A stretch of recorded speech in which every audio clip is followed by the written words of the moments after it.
E é com ele que a gente fala agora, com o relator da Lei de Diretrizes Orçamentárias de 2024, o deputado federal Danilo Forte, do União Brasil do Ceará. Deputado, tudo bem? Bom dia, bem-vindo.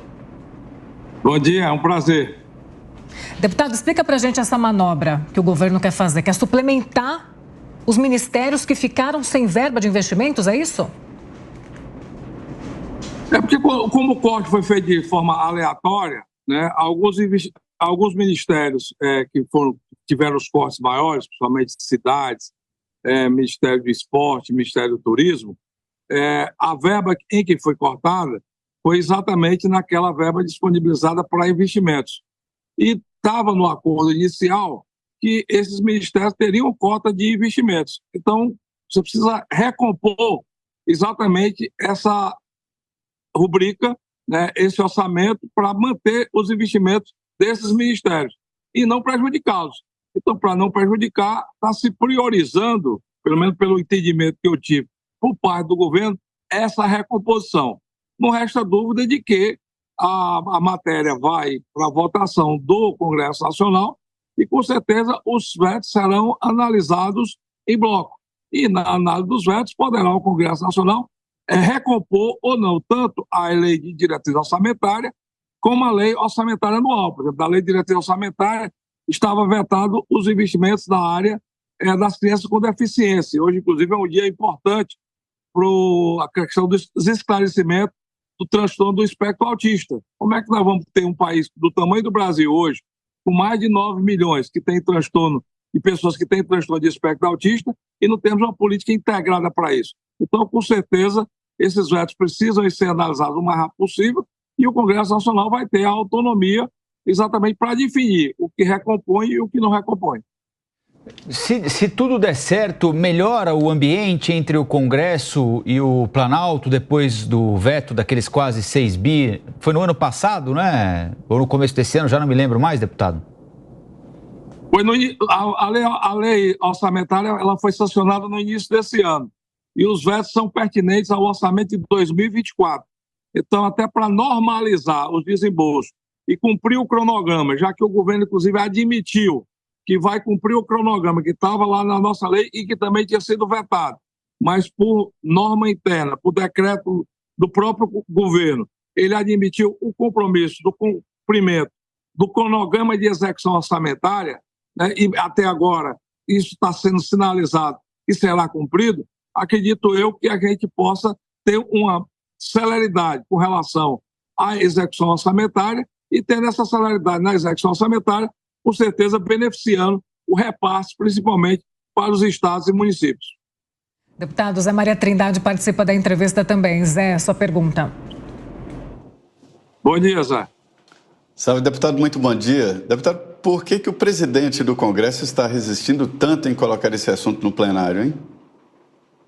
Eu acho que talvez pela política de conformidade na relação do próprio presidente Pacheco com o governo, né? Então tem ali uma reciprocidade de informações e de compromissos que talvez tenham postergado essa discussão, mas, por outro lado, também nós tivemos a incerteza, a insegurança de como seria o comportamento da arrecadação desse ano, e que pelo primeiro trimestre a gente já tem uma sinalização mais forte que se manterá dentro de um nível capaz de cumprir as obrigações orçamentárias. Tanto é que chegou a falar de contingenciamento de 52 bilhões e, no fim, o que a gente viu ali foi um bloqueio de 2,9 bilhões, o que é muito pouco diante do montante do orçamento da União.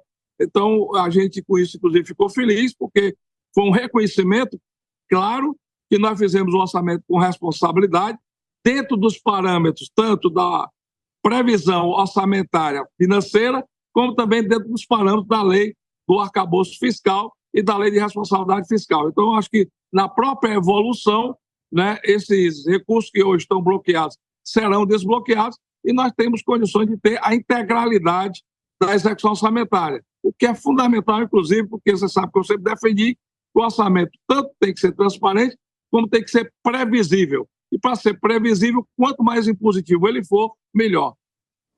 E o senhor sentiu disposição do governo, boa vontade, deputado? Eu acho que até para ter essa boa convivência e essa harmonização entre os poderes, o fundamental é cumprir aquilo que o Congresso está votando. Então, na medida em que o Congresso vota e o governo não gosta ou não quer cumprir aquilo que é votado pelo Congresso, você cria ali um antagonismo, né, uma diferença desnecessária.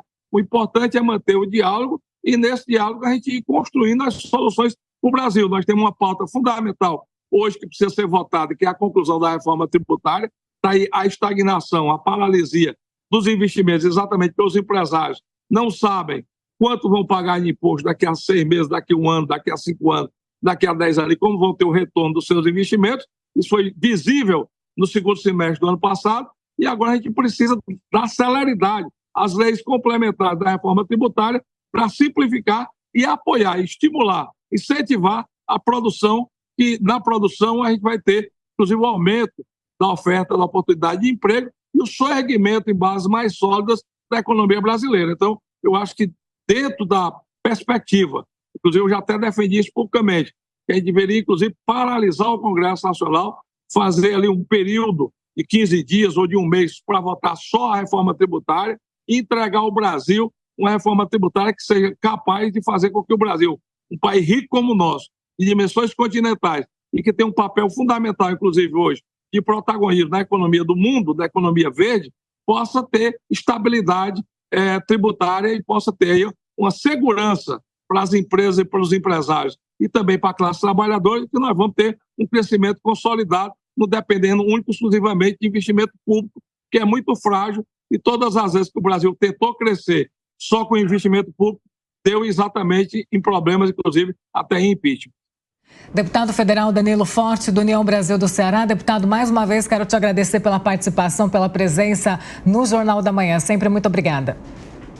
Obrigado, Paulo. Obrigado, Rafael. Obrigado, Zé Maria. Até. Bom dia.